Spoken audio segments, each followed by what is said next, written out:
I refuse to go back out there with that jackass you call your best friend.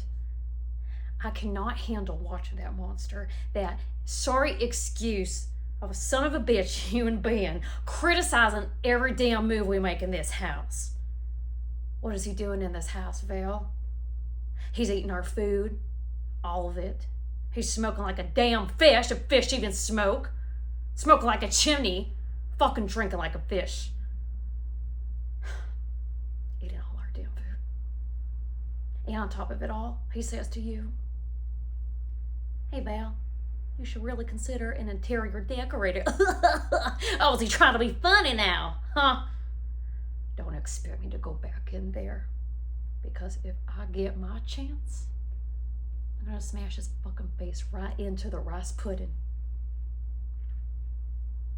Why do you harbor friends like that? Is something wrong with your head? Are you some sort of masochist?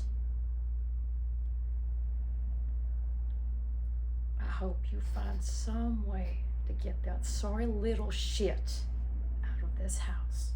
Because I promise you, I will make a scene like you ain't never imagined or seen before.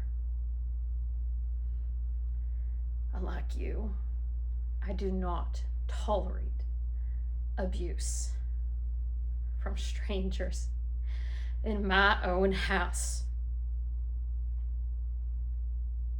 So you better get cracking.